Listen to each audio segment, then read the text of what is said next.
میں یہ جو تمہیدی بات تھی ذرا طویل ہو گئی ہے، اس پس منظر میں آج میں آپ کو بتانا چاہتا ہوں کہ محمد الرسول اللہ صلی اللہ علیہ وسلم کا عطا کردہ نسخہ، اور وہ نسخہ صرف نظری نہیں ہے، صرف علمی نہیں ہے،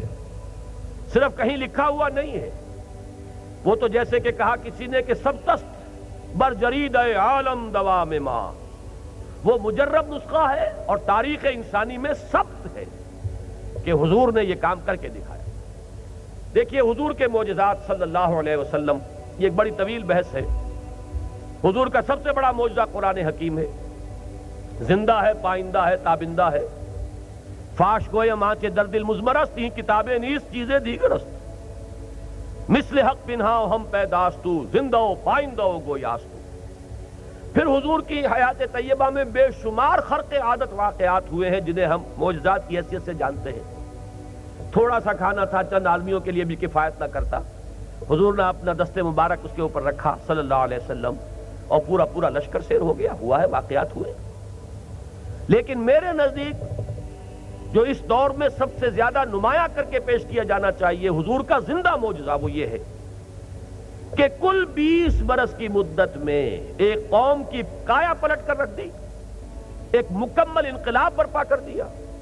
وہ مکمل انقلاب جس کی گواہی ایم این رائے نے دی، میں نے کئی مرتبہ اس کے حوالے آپ کو دیے ہیں۔ ہندو کمیونسٹ 1920 کا اس کا لیکچر ہے جو ہسٹوریکل رول آف اسلام کے نام سے کتابی شکل میں چھپا ہوا ہے، کبھی پڑھیے اس کو۔ پھر اس صدی میں، اس کے اواخر میں آ کر ڈاکٹر مائیکل ہارٹ دی 100 کا مصنف، اس کی گواہی پڑھیے۔ He is the only person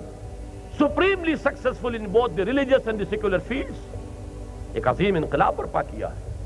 مصطفیٰ اندر ہرا خلوت گزید، قوم و آئین و حکومت آفرید، کہاں سے کہاں اٹھا کر قوم کو پہنچایا۔ میرے نزدیک سب سے بڑا تاریخی معجزہ محمد رسول اللہ کا یہ ہے صلی اللہ علیہ وسلم۔ اس تاریخی معجزے کے جہاں بہت سے اسپیکٹس ہیں، بہت سے پہلو ہیں، ان میں ایک جز ہے اس معجزے کا، یہ بے شمار معجزات سے بنا ہوا ایک معجزہ ہے، لیکن ایک اہم جز اس کا یہ بھی ہے کہ ایک منتشر قوم کو، ایک وہ قوم جسے قرآن نے نام دیا ہے قومن لدا، بڑی جھگڑالو قوم، جس کے بارے میں حالی نے کہا تھا اور بڑے خوبصورت الفاظ میں، سادہ الفاظ میں تعبیر کی ہے کہ کہیں پانی پینے پلانے پہ جھگڑا اور کہیں گھوڑا آگے بڑھانے پہ جھگڑا، اور جو جھگڑا شروع ہوا تو پھر وہ کبھی ختم نہیں ہوتا۔ نسلاً بعد نسل منتقل ہو رہی ہیں ایک نسل سے دوسری نسل کو عداوت اور دشمنی۔ اوس اور خزرج جو ہے 100 سال سے ان دو قبیلوں کے درمیان خانہ جنگی جاری تھی، جیسے کہ ہوتا ہے ہمارے ہاں ابھی بلوچستان میں آپ کو قبائل ملیں گے، تھوڑے عرصے کے بعد بگٹی اور بڑی قبائل کی یا کسی اور قبیلے کی آپس میں آپ کو معلوم ہو جاتا کہ پھر کچھ ہو گئی، اس لیے کہ وہ تو دلوں کے اندر ہے۔ جو کسی وقت کوئی قتل ہو گئے ہیں، اب وہ جب تک کہ انتقام نہیں لے لیا جائے گا وہ بات ختم تو نہیں ہوگی۔ یہ دونوں قبیلے ختم ہونے کو آ گئے تھے، اس درجے 100 برس تک ان کے مابین مخاصمت اور باہم قتل اور غارت گری کا میدان چل رہا۔ پورے عرب میں کہیں امن نہیں، کہیں چین نہیں، لے دے کے صرف مسجد حرام من دخلہ کان آمنا، یہ بھی ایک معجزہ تھا اللہ کا کہ جو یہاں داخل ہو جائے گا امن میں ہوگا۔ حرم کی سرزمین میں امن تھا، اور انہی کی وجہ سے، ان کے حرم کے متولی ہونے کی وجہ سے قریش کو امن حاصل تھا، باقی کسی کے لیے امن نہیں۔ وہ 4 مہینے اگر اشہر حرم ان کے ہاں نہ ہوتے تو پورے جزیرہ نما عرب میں ایک انسان زندہ نہ بچ سکتا۔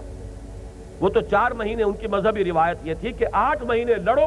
البتہ 4 مہینے جو ہے یہ اشہر حرم ہے، ان میں لڑائی نہیں ہے، تب وہ زندگی وہاں پاسبل تھی، وہاں زندہ رہنا ممکن تھا، ورنہ نہ ہوتا۔ اس قوم کو جو بنیان مرصوص بنایا، اس قوم کو جو متحد کیا ہے، جس طرح ان کے دلوں کو جوڑا ہے، جس طریقے سے ان میں نظم پیدا کیا ہے، اس درجے کا نظم